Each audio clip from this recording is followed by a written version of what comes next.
I'm Tavid Nasir, and this is Leadership Biz Cafe, a podcast that provides insights and tools to help leaders take on the challenges and opportunities found in leading today's workplaces. Leadership Biz Cafe is brought to you by Tavid Nasir Leadership, our leadership firm that offers keynotes and corporate trainings in both in-person and virtual settings that will help you improve the way you lead and guide your organization's growth and future successes. Now, if you've been enjoying my podcast and the insights and tools I've been sharing on how you can improve your leadership craft, and you're interested in having me expand on them with your team and organization, I'd like to invite you to check out my speaking page on our website at tavidnasir.com to learn about some of the topics I could discuss at your upcoming event. And now, I'd like to introduce my guest for this episode, Robin Sharma. Robin is one of the top leadership and personal mastery experts in the world. He's advised many of the world's top organizations, such as Nike, FedEx, Microsoft, Unilever, GE, and PricewaterhouseCoopers. He has written several #1 international bestsellers, including The 5 a.m. Club, The Monk Who Sold His Ferrari, and The Leader Who Had No Title, each of which has sold millions of copies in more than 92 languages and dialects, making him one of the most widely read authors alive. Robin was kind enough to send me an advance copy of his brand new book, The Wealth Money Can't Buy: The 8 Hidden Habits to Live Your Richest Life, so we can explore some of the lessons he shares in this inspiring and thought-provoking read. Hi, Robin. Welcome to the Leadership Biz Cafe. It's a pleasure to welcome a fellow Canadian to the show. Pleasure's mine, Tanvir. Thank you. So, Robin, in your latest book, The Wealth Money Can't Buy, you explore 8 forms of wealth, which are growth, wellness, family, craft, money, community, adventure, and service. Each is tied to what you call a hidden habit. And for the purpose of our conversation, I'd actually like to start with the 5th form of wealth, that is money, and it's associated, the prosperity is fuel for freedom habit, because you make the point in this section of your book that it's not that money is not important. In fact, something you bring up a number of times in your book, but instead it's that we have to change our outlook so that money ends up serving us rather than us using this focus we tend to have of it's the pursuit of more. And I really like in this particular section that lesson you have of know your scarcity scars, which is about using money to treat ourselves better so we could see ourselves as more prosperous. So I'd love it if you could tell us more. And how do we balance seeing ourselves as being more prosperous while still remaining humble, which is really an element of so many of the other habits of wealth that you discuss in your book? Absolutely. So macro picture, as you say, Tanvir, there are 8 forms of wealth. Money, I must say, money is a form of wealth. Yep. And money gives us freedom. Money allows us to do wonderful things for our family. Money allows us to help people who are in need. The chapter that you're mentioning in the money section does talk about scarcity scars that we pick up from the world around us, often from our parents. As we're growing up, we get social cues and we listen to what our parents tell us about money, right? They basically program us consciously or subconsciously with their beliefs. So a lot of us, we want more financial freedom, but we are almost at war with the subconscious beliefs and the programs that we have. And we're operating from a place of scarcity versus generosity. For about 15 plus years, I've mentored billionaires. And one of my clients actually said, my father used to tell me, repeat over and over, all people are liars, cheats, and thieves. Wow. So, imagine these programs we're picking up from our parents. It could be rich people or people with abundant financial resources. They get it because they do it illicitly. Or, be reasonable, right? Just be reasonable. You want to be an astronaut, you want to be a tech entrepreneur, you want to be an author, you want to be a filmmaker. No, be reasonable, which makes me think of George Bernard Shaw. He said, the reasonable man adapts himself to the world.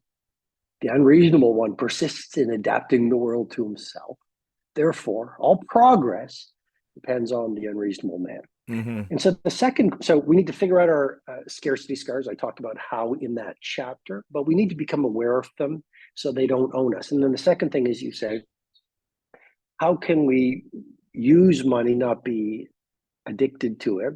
And I think the key is to let it be our servant and not be our master. And even more importantly, use money as a servant, but don't be identified with it. Don't define your happiness. Don't define who you are in the world by your net worth. Think about your character, your family, the other forms of wealth as well. You know, Robin, I thought it'd be important to address this first because, as you know, here in North America, there's a very consumerist attitude that we need to buy and acquire material goods to feel successful. And of course, that takes money. And this is getting harder, especially for younger generations where the opportunities are not as there as much as it was for our generation. So I think understanding this mindset and changing our outlook on money will make it easier for us to be more open to seeing the wealth we gain from embracing the other habits you address in your book. So I'd like to talk with you actually about some of the other forms of wealth and their associated habits, starting with the first form of wealth, growth, and the associated daily self-improvement habit. And I love the timeliness of the advice you give here that it's okay to be sloppy, that, there'll be days where we're just driven, we're in that state of flow. You hear a lot of people talk about you're in that state of flow. Everything's working. Whatever it is you're trying to accomplish, it's so effortless and so easy. And then maybe the next day you wake up and you're thinking, I'm going to continue that process, that flow. And it's like it's not coming, right? It's just not working. And you put all this pressure on yourself to try to get back there. But as we all know, when you do that, you're actually leading yourself in the opposite direction. And I love how also in this section of your book, you describe growth as being similar to the journey the space shuttle has to take to go into space. So could you share why it's okay for us to be sloppy and how our drive to push ourselves to grow and evolve mirrors much the journey that one has to take to send a rocket into space? Okay, so you're talking about the first form of wealth and the wealth money can't buy, which is growth. Some of your many listeners and viewers might be wondering, why is growth a form of wealth? Well, when we are in pursuit and in the process of materializing our gifts and our talents, when we're building intimacy with our mastery, when we are bringing more of our promise to our days step by step, it's a great form of wealth. If you're developing yourself step by step, you have a form of riches money can't buy. Why is it okay to be sloppy, Tanvir? Because we are human. So in the recovery movement, they have a great line that I think might be helpful. And it's relapse is a part of recovery. Relapse is a part of recovery. And why am I applying that here? It's because how do you learn to walk? You stumble, and as a kid, you learn to walk. How do you learn Italian, as I'm trying to do? You make mistake after mistake after mistake until you become fluent. How do you get good at a relationship? How do you get good at your craft? You stumble your way to greatness. So we live in a world not only that measures success often only by money, but also that says we need to be perfect. We need to be up at 5 a.m. every single day. We need to eat flawlessly. We need to have magnificent abs and a perfect life. Well, the reality is we are human beings, flaws and all. We need to give ourselves permission to be sloppy. And there are, I think, actually seasons of life. There is a time for us to be on our A game, running all our routines, being at our absolute best in terms of our rituals. And there are times, and these are valuable times, where we might rest more, we might not work as hard, we might not be as focused, we might be a little sloppy, and it's all grist for the mill, and it's all absolutely okay.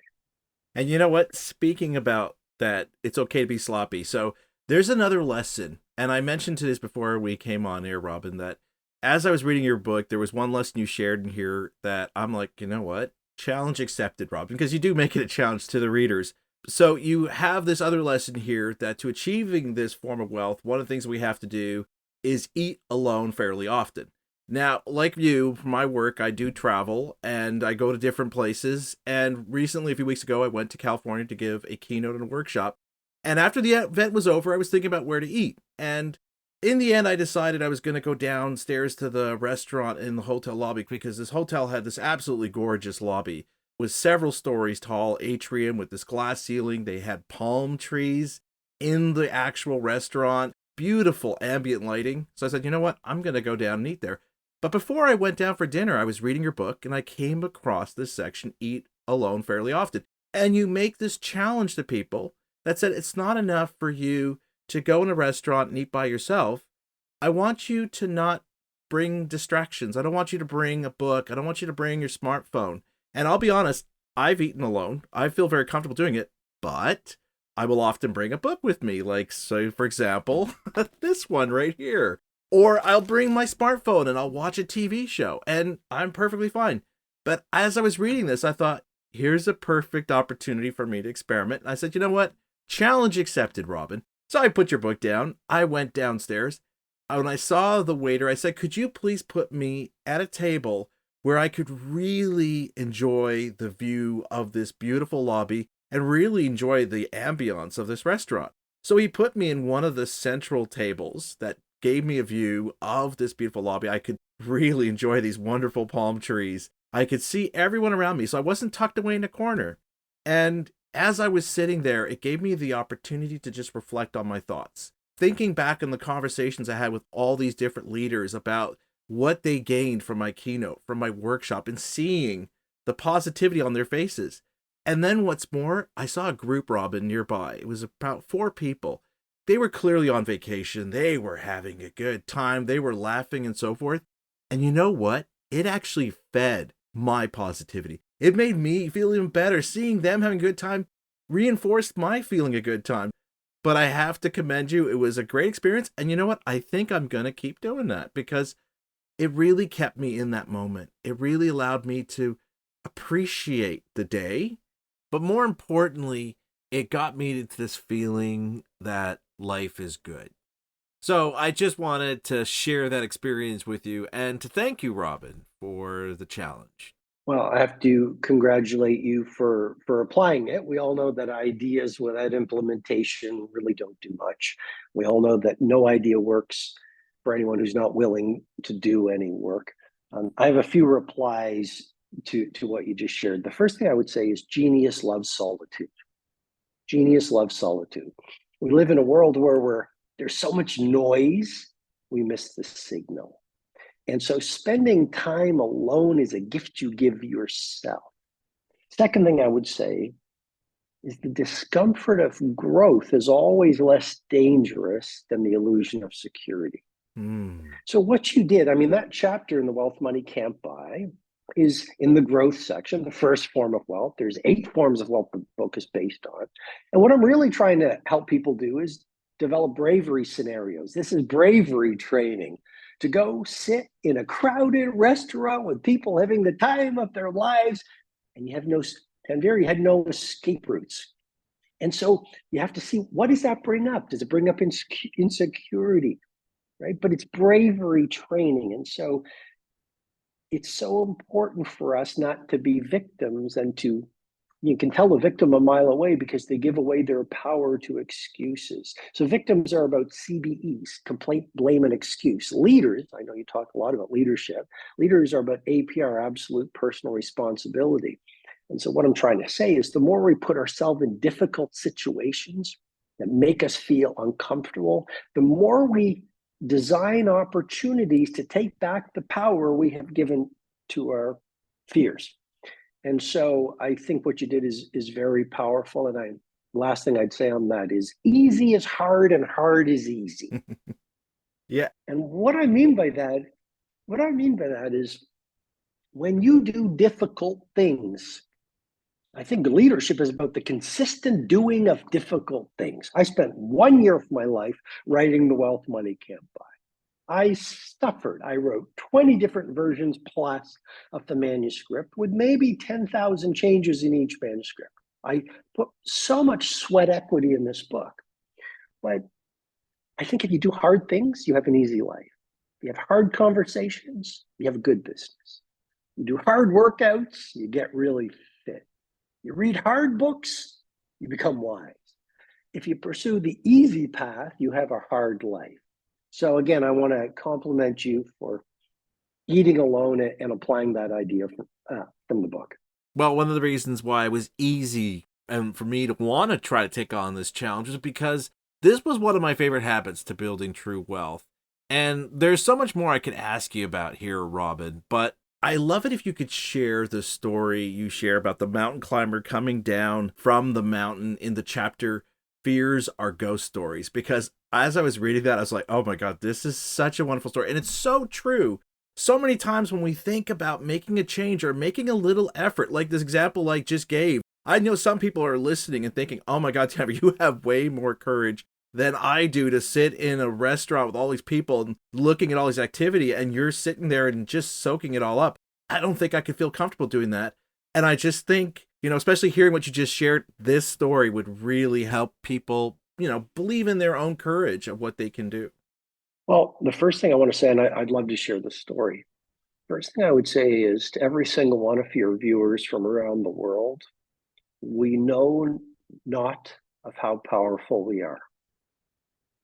When you look at Mandela, when you look at Mother Teresa, when you look at Kobe, when you look at Basquiat, when you look at Onassis, when you look at any of the great Shakespeare, Hedy Lamarr, Mother Teresa, genius is a story of ordinary human beings who took one step at a time to take back their courage until they built an interior architecture that the world adores.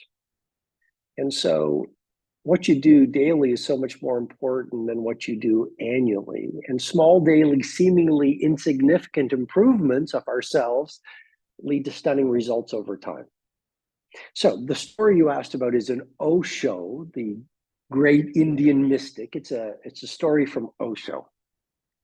And one day there was this mountain climber, and he climbs to the base camp, and then he gets to camp 1, and then he gets to camp 2, and eventually gets to the pinnacle of the mountain. And he starts to notice that the sun is setting. And as you know, it's hard to get to the top, but the real key is to get down in time. And he started rushing to move down because it got dark, and he didn't even make it to the 4th camp.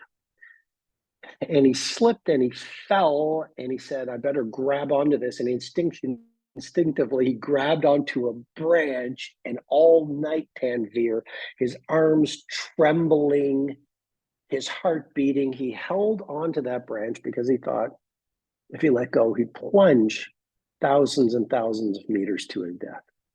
But with the first rays of the dawn, he started to laugh because he realized that just 6 inches below from where he was hanging was a large stone ledge, which would have given him safety.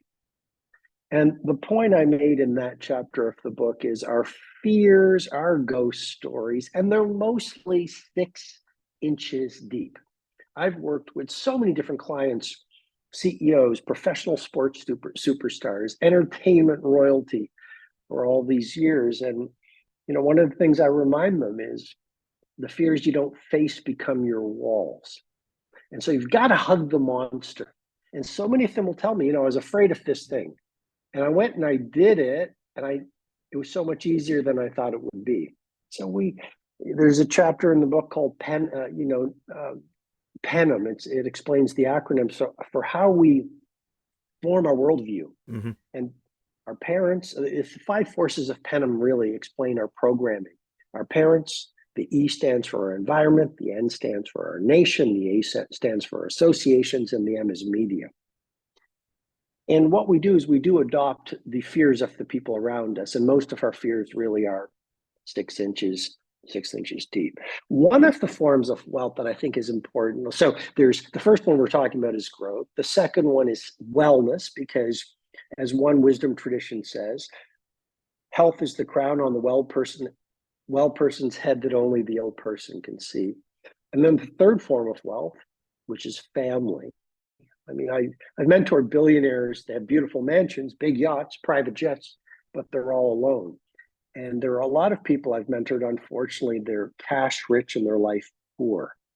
And so what I'm trying to do is remind people that money is important, but it's not going to bring you sustained happiness. And there's 7 other forms of wealth that I think are incredibly important to focus on a little bit every day to live a rich life. And I love what you're sharing here, Robin, because it ties into another lesson from this habit that you share of how we can build this wealth.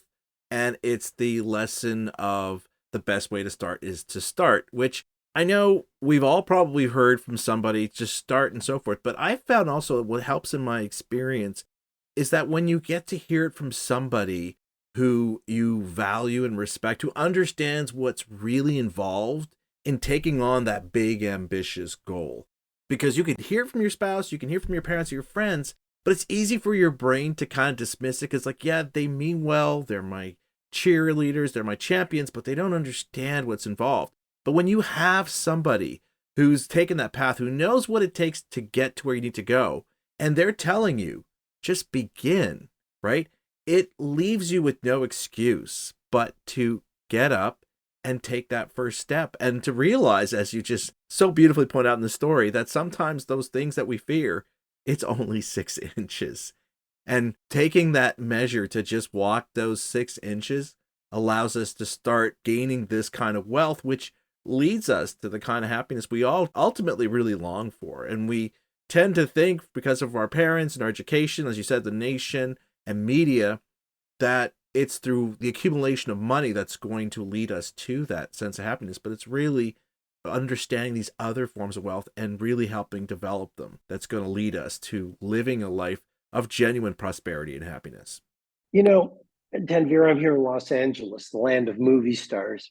And I think about the words of Jim Carrey, and he said, I wish everyone could be rich and famous to realize it doesn't make a difference.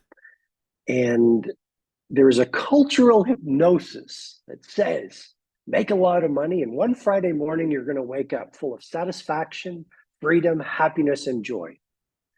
And I'm not going to say that making money is unimportant. It puts food on the family table. It gives us a sense of freedom. It allows us not to be backed into a corner to make decisions we don't want to make. It allows us to do beautiful things for our family. It allows us to help people in need. That's why the 5th form of wealth is money. There's 20 chapters plus on all the lessons I learned on how the billionaires do it. Having said that, there are these other 7 forms of wealth. For example, the 4th form of wealth is your craft. So remembering that a job is only a job if you see it as a job. Remembering that no matter what you do, if you see your work as a craft, a chance for mastery, a chance for service, a chance to push magic in the marketplace, that'll give you a wealth money can't buy. Yep. And there's one chapter in that section, the 4th form of wealth, craft, which talks about do your project X. See, I in my observation, in the world needs more beauty. The world needs more magic. And I think there's just too many people, first of all, dismissing the value of their jobs as an opportunity to pursue a craft. When you pursue a craft, you get to know your gifts and your talents. That gives you such psychic wealth. That gives you such a sense of purpose, gives you such a sense of meaning. So there's a chapter in that section called Make Your Project X. And I think a lot of entrepreneurs, for example, and I would actually say a lot of leaders fall into the trap of being maximalists versus minimalists. And they try to push 1,000 mediocrities into the marketplace versus pushing one masterwork. And so in the chapter, I talk about the Duomo in Milan. And that structure, that architectural marvel, took 600 years. I talk about Michelangelo. It took him 4 years in this world that wants everything done in a minute. It took him 4 years to do the fresco, the ceiling of the Sistine Chapel. I talk about J.D. Salinger, his masterwork, Catcher in the Rye. And so the point I'm trying to make is, rather than focusing on pushing many things out into the world and being a maximalist, be a minimalist, have the discipline, the patience to do one masterwork that stands the test of time. One Catcher in the Rye, one Beethoven's Moonlight Sonata, one Taj Mahal, one Great Pyramid of Giza. This is the other form of wealth I wanted to discuss with you, craft, where you encourage readers to develop the work as a platform for purpose habit. And this one's a big form of wealth for me because I give many keynotes and workshops around purpose and meaningful work. So I know you shared one of the lessons, which I love, from this chapter. But at the same time, as you've mentioned, Robin, you've spoken with many successful leaders through your work. And I'm wondering if through those conversations and these experiences, if you have a story that reveals why understanding our own unique purpose is critical to our ability to succeed and live that fulfilling life we all long to live. Well, I'm looking at the table of contents, the fourth form of wealth. You're right. That habit is craft the work as a platform for purpose habit. So there's a few chapters that come to mind to answer your question. The first is chapter 76, which is first drafts are meant to be bad. And that comes from Ernest Hemingway, who said the first draft, if anything, is SH whatever, And I think that's an important thing to remember, which is when we see mastery, we forget, that it's been worked on for many, many, many different times. Second chapter I'm looking at in that section is the Michelin star restaurant with the very absent chef. So you asked for a story, that's a story. There was this restaurant I'm not going to mention the restaurant out of respect for the unpresent, but there was a restaurant that I went to, let's just say in a European city. And the first time I went to Envir, one of the best meals of my life. One of the best meals of my life. And the chef, Michelin-starred chef, was there, cooked. The food was pristine, magnificent. So I went back again, and this time the chef was there. But the chef was sitting with their friends next to the fireplace, drinking beautiful wine, and the sous chefs made the meal. And the food was absolutely mediocre. If you talk to any good chef, I'm sure you like great food, they will tell you their secret ingredient is they cook with love. Absolutely. And so the same recipe can be followed and the food tastes completely different. What's my point out of that story? It's that nothing fails like success. I have in my methodology a phrase which is cheerful paranoia. And what I'm suggesting is as you become more successful, you have to be more paranoid. Andy Grove, the co-founder of Intel, said only the paranoid survive. We know that paranoia is not healthy, so be a cheerful paranoid. And what I'm saying is the closer you are to the summit, the easier it is to descend. And so that story is an example of someone who rested on their laurels. They got the Michelin star and they assumed that because they got the Michelin star, they would always keep winning and there would always be a path, a line outside of their shot. And so that's the difference between someone who stays at the top of their craft. They never lose their white belt mentality. I guess what I'm suggesting is the thing about a master is she always thinks like a beginner. So what I'm saying is when you become that metaphorically Michelin-starred chef, become more humble. And I don't just mean be polite. As a leader, as you become more successful, as your organization scales, as your brand grows, as you increase top line and bottom line, learn even more, listen even better, serve your customers even more, invent more quickly. It's one of the greatest traps I see in businesses. They get to the top and they take their winning for granted, and then they just step into decline. They develop corporate arrogance versus institutional humility. I loved when I read this story in your book, Robin, about the Michelin star chef, because it reflects something that I find when I share with leaders. It's like this moment where the light bulb goes off, where we can't think of purpose as being like this destination. Once you arrive at it, well, now I don't have to work any harder because I've accomplished what I need to accomplish. And as you said, I can rest on my laurels. We have to think about this as this never-ending journey, or you're almost getting to it, but not quite. And you have to keep struggling because you make progress and you get those wins and you feel satisfied. But it's the journey. That's the purpose. It's not a destination. Your purpose is the journey that leads to these moments of revelation and enlightenment that help you realize, oh my God, I didn't realize I was capable of this level of accomplishment, of this potential. What more, now that I'm here, can I achieve? Not, okay, I've reached the apex. Now that I understand where I'm staying now, how much more can I achieve? And it's amazing when leaders hear that from me. They go, well, this completely changes how I see things. I'm like, well, I hope so, because That's what your employees need from you. They need to see your hunger, that you're always looking at how can I show up and be better? I've learned this habit that I need to do, and now it's opened my eyes to these other things that maybe I need to work on. So how do I become a master? How do I improve in those areas and not just be thinking, well, I've arrived, I've accomplished, I've reached my destination, and now it's just smooth sailing from here on out. I hear you. I agree with you. And that's the difference between a championship trophy and a dynasty, Oh, like that.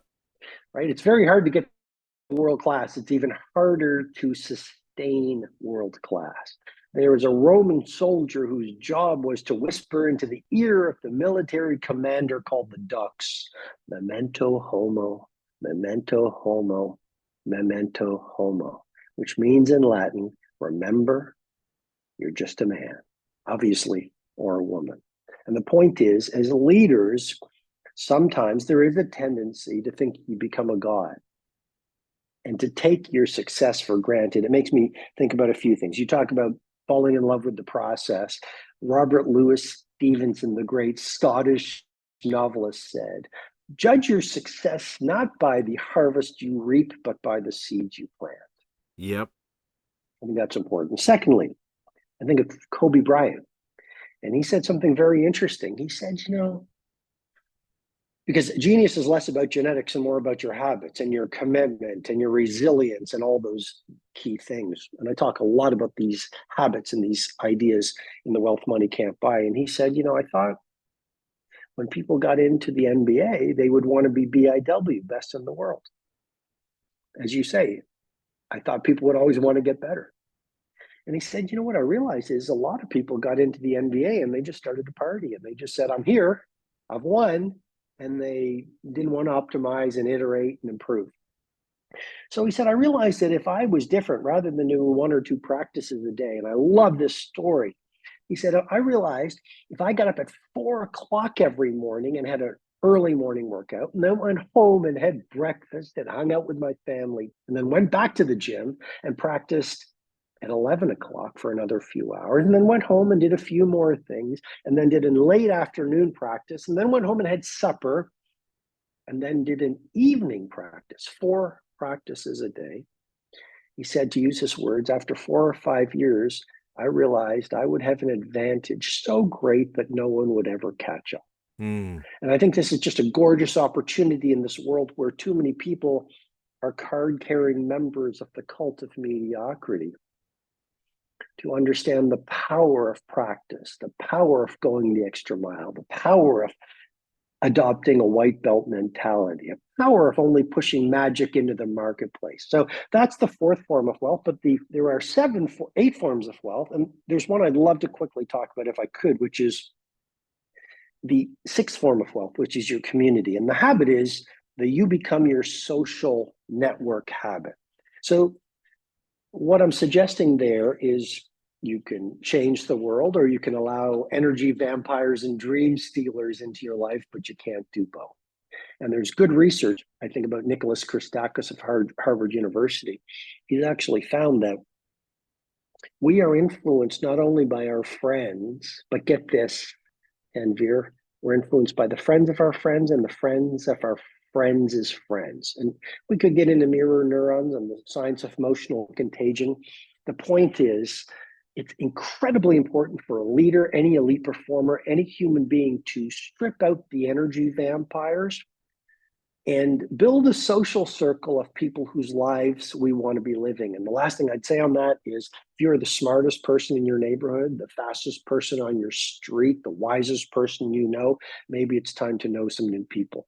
100% agree with you, Robin. And I love the fact that you're bringing up this form of wealth of community and the associated habit of you become your social network, because this was the other one that really resonated with me, because I love the lesson you share here. Start a mastermind alliance, because this is something that I'm blessed to have some truly generous, kind people in my work community. So I'd love it if you could describe, Robin, what a master alliance is, because it's not like a mastermind group, which I was part of when I first started my company, but it's something you talk about, you describe, and it's something I know that you've experienced as well. It's really being this intimate kind of relationship where you have more honesty, more vulnerability, and honestly, because of it, you have more laughs.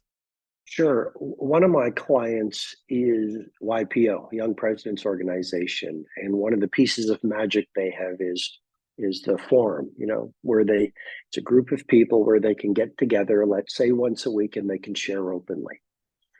What I'm suggesting is there's great power if you want to grow professionally, personally, physically, spiritually, do it in a group. If you look at how to make growth sticky, one of the best ways is having an accountability partner. If you want to grow and learn, do it in a group, a mastermind alliance. Get together. For many years, every Friday morning, 6 o'clock, I would meet at a park with my mastermind partner, and we would walk for 90 minutes. And we'd share our joys, we'd talk about our wins. And when we were going through a dark season in life, we'd share our pain. We'd share the books we would read, we would share our frustrations, and it was so extraordinarily powerful. Now, some of your viewers might say, well, what if I can't find someone? Well, I would say in this world of so much connectivity, of course, we could find someone, but there's a chapter in The Wealth Money Can't Buy, which is recruit a dead board of directors. And what I'm saying there is in that chapter is if you can't find a live person to mentor you or to be on the journey with you or to mastermind with you, then assemble a dead board of directors. And that just means reading your heroes' books, because I think having a book is having a conversation with the author. If you want to learn about more wisdom, read the books of Ben Franklin, Edison.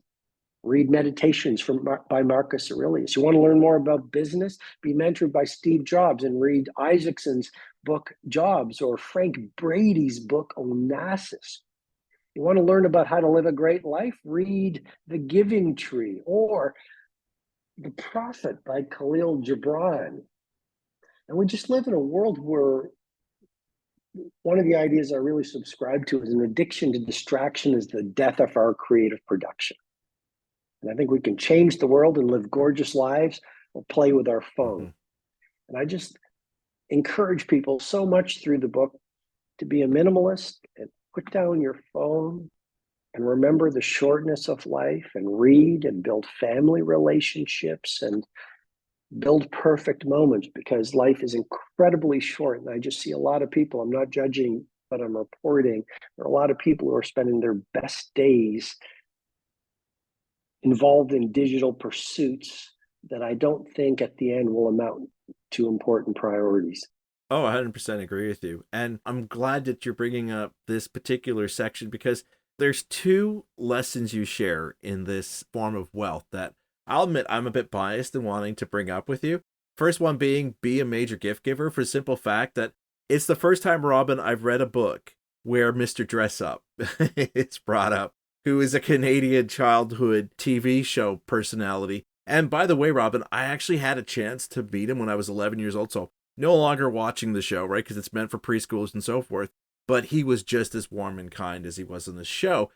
But what I love about this lesson is that to have this wealth of community, you have to love to give those people in your community something that you value so that you can show them how much you appreciate them for who they are and also for what they help you learn about yourself and about the world around you. And the second lesson, which kind of tails into that one, is make others feel special. And I love this one. I know you mentioned him in the conversation earlier, but for me, when I read this, it definitely made me think of one of my leadership heroes, Nelson Mandela, because one of the things anyone who had the privilege to spend time with him said, they always came away feeling a little bit taller than they did before, because he really made them feel like you're the special one in this interaction. You're the special one in this conversation. And I think as leaders, if you can help your employees appreciate the value of what they can uniquely contribute to your organization, and you show them that it's something that really matters, you inspire greatness, because they now are able to see that here's somebody who knows what my real potential is and is driven to see me live up to it. So there's so much in your statement. And I would say the greatest of leaders make people feel bigger in their presence and leave people better than they found them. And that's a very rare skill in this world of so much talking and big egos. Second thing I would say is a gift given to seek a return is not a true gift, it's a trade. Yep. Third thing I would say is you talked about Mr. Dress Up. And in that chapter of the book, I simply share that I was, I don't know, 6 years old. And I really loved Mr. Dress Up. That was an old TV show. And he had Finnegan and he had these puppets. Yeah. And I actually wrote a letter to Mr. Dress Up. And I don't really remember what I wrote, but it was some fan letter. But a few weeks later, I was living in Port Hawkesbury, Cape Breton, Nova Scotia, my hometown. In Tanvir, I received a handwritten postcard from Mr. Dress Up. Mm. And all these years later, I still remember it, which speaks to the power of humanity in business and in the world. Taking the time to send handwritten notes, to be a gift giver is so powerful. And in business, giving gifts can be done by the quality of your work. Such an opportunity to push magic into the marketplace, whether it's the code or the product or the service. Most services really are mediocre. Most products are not breathtakingly great. That was the great thing about Steve Jobs. He was monomaniacally focused on pushing beauty into the world. He was not an entrepreneur. He was actually an artist, him and Johnny Ive. So there's a method in the book that has served my clients incredibly well, and it's called the 10x value obsession. On this point about gift giving, what most businesses do is they don't even deliver on their value promise; they underdeliver. Yep. What the best do is they ask themselves, how can I deliver 10 times the value my customers expect at every step of the value chain? 10 times the value. And what that is a formula for creating what I call a global movement of fanatical followers. And there is a gargantuan competitive opportunity right now for businesses to just be amazing gift givers. I want to be clear, through beautiful service, through incredible products, through a culture of true leadership. Finally, you mentioned one of my heroes as well, Nelson Mandela. And my life changed roughly 7 years ago when I took the ferry from Cape Town to Robin Island. I went to the limestone quarry where he worked for 7 years, damaged his eyes because the sunlight hurt his eyes as it glanced off the limestone. The dust damaged his lungs. I went to the propaganda office. I was shown by the guide where they would redact letters from Winnie. Mm. He actually said his greatest regret was he wasn't allowed to attend the funeral of his eldest son who was killed in a car accident. Yeah. I went to the courtyard where there was a little tomato plant and he would tend to it every day. But actually, secretly, he would hide the manuscript for Long Walk to Freedom, his autobiography. Mm. And then I walked to his prison cell. And I hope if you haven't done it, I hope you'll do this. I think it'd be very meaningful to you. But to see the size of how small his cell was, and he didn't even have a bed in there. There was just a wool carpet. And yet, after he was released from prison, he invited the prosecutor who asked for the death penalty to dinner, and he put the jailer who kept him in prison in the front row of his inauguration as president of South Africa. And he was asked, why would you do that? And he said, because if I didn't, I'd still be in prison. Yep. And the last thing I'd say about that is I asked the guide, I said, did you know him? He said, yes, I served 7 years here in Robin Island with him. And I said, what was he like? And the guide said, oh, that man was a humble servant. Wow. So I think he's one of those true giants of leadership, Nelson Mandela. And I think our world needs more humble servants as leaders. Absolutely agree with you. And, Robin, I think many people who are listening to our conversation right now might be thinking, okay, I'm sold on making these changes, but I'm struggling with where to begin. And for me, that brings to mind the second form of wealth, that of wellness, and the habit of steadily optimizing your health. Because there's a lesson here that I think is so important that's going to help people begin this journey and really start taking to heart the things that we're sharing here. And it's the lesson you share of defend the health of your mind, where you share 4 practices that will help us reduce our negativity bias, which is something I've spoken with leaders about and why they need to address it. So, Robin, I'd love it if you could walk us through these 4 positivity practices, because I think they do actually reflect kind of what we were just talking about Nelson Mandela, who, everyone's inspired by him. But I think the best thing is if we can take his life and see what lessons we can take from it and apply it to ours to say, how can we be that better version of ourselves, as he no doubt went through all this and decided, as you just said, if I didn't let this go, I would still be in prison. So he decided, I need to continue to do that struggle and do that work to make sure I'm the best version of who I can be. Sure. So macro, there are 8 forms of wealth that the book is based around. Money is only one form of wealth. And the second form of wealth you're talking about is wellness. And that makes me think of an ancient proverb, which is when we are young, we would sacrifice all of our health for wealth.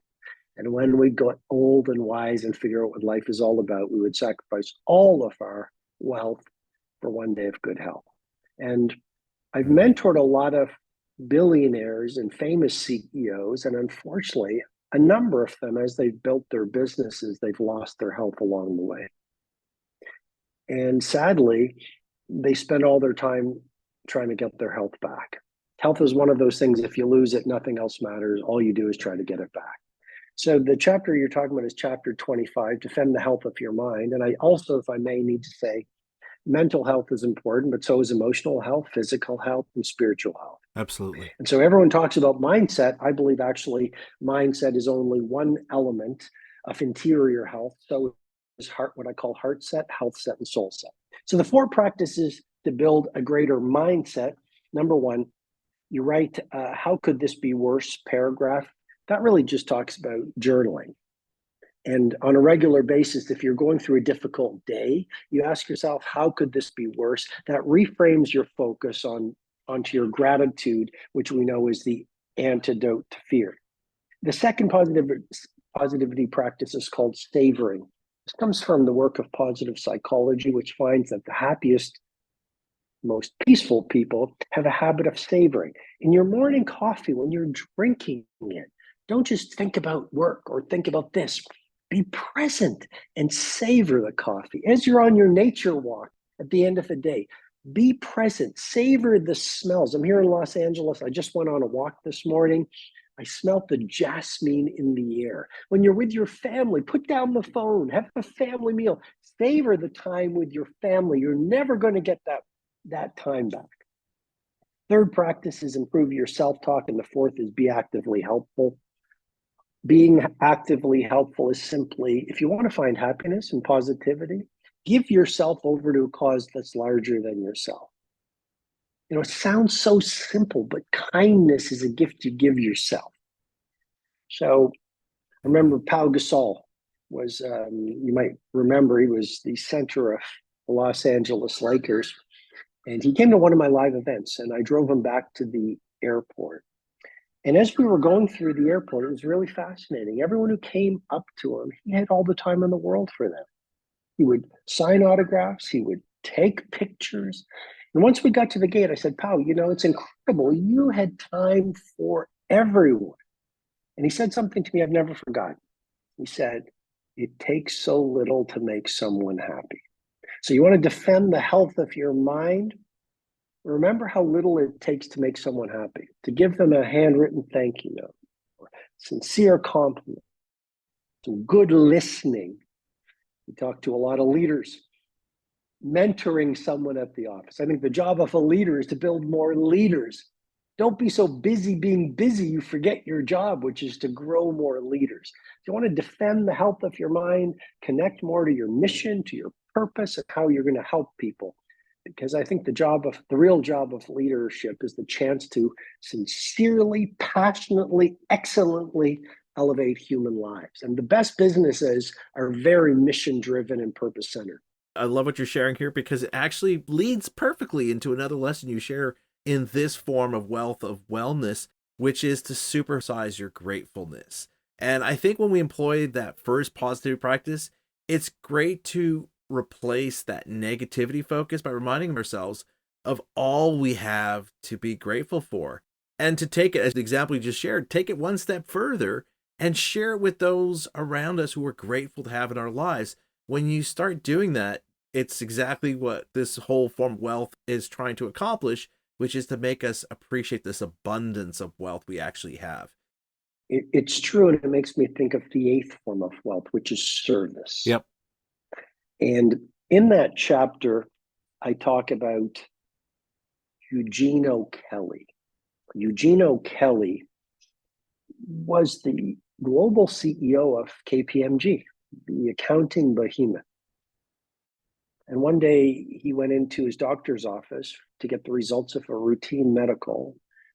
And the doctor came back into the office with an expression you never want to see when you're waiting for the results of your medical. And Eugene O'Kelly was given a death sentence, and he was told that he had 90 days left to live. Inoperable brain cancer.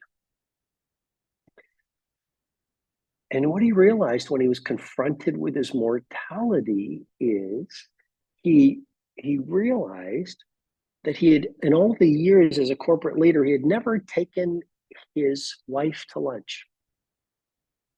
He had missed so many Christmas concerts for his daughter, and he had never gone through Central Park on long walks with his best friends. I mean, there's a lot of us, we're succeeding in work, but we're missing those other 7 forms of wealth. And so what he decided to do was reverse engineer his last 90 days to create what he called perfect moments. And he actually died roughly 90 days after the visit to the doctor's office. But he spent his last 90 days trying to create perfect moments. And so that chapter in The Wealth Money Can't Buy is be a perfect moment creator. And remember that work is incredibly important. There's a whole section on mastery. The 5th form of wealth is money. Of course, that's important, but so is service, and so is family, and so is enjoying the adventures of every day. And I think it's helped me so much trying to do my best to become a perfect moment creator with my family, like taking my kids to swim with the dolphins in Mauritius, or cooking cacio e pepe, not very good, but spending 2-hour meals with my family.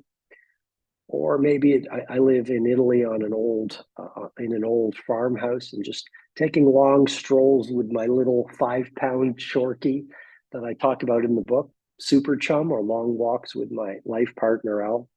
But I think it's really important as leaders that we also enjoy those perfect moments in life. And, it's wealth comes in many forms. And I don't think we want to get to a lot of people, I think, are chasing a mountaintop of success that society has programmed us to chase, that I think will lead to a sense down the road that they climbed the wrong mountain. Well, Robin, this was such a fun conversation. I mean, there's so much more I'd love to talk with you about. And I loved how every time you brought up a new form of wealth, I'm like, yes, we're talking about this one.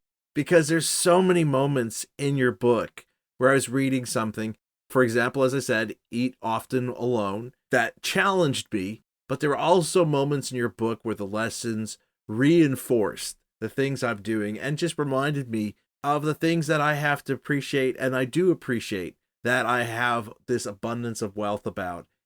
And I do hope that our conversation has inspired other people to realize they have it in them to do the same thing, to show up, be the best they can be, and inspire others to be their best. And I just enjoyed our conversation so much, Robin. If you ever want to come back on my show, please know I'd love to have you on to discuss even more of these wonderful insights. This was such an inspiring, hopeful, and empowering conversation, my friend. And Vera, thank you so much for the invitation to be on your show. Keep elevating all the lives that you touch and doing the great work that you do. And I'd love to chat with you sometime down the road. Well, I hope you are as inspired listening to Robin as I was. And Robin was gracious enough to also share some personal guidance with me off air, which just goes to show what a generous and kind-hearted person he is. His book, The Wealth Money Can't Buy, is now out and available wherever you buy books.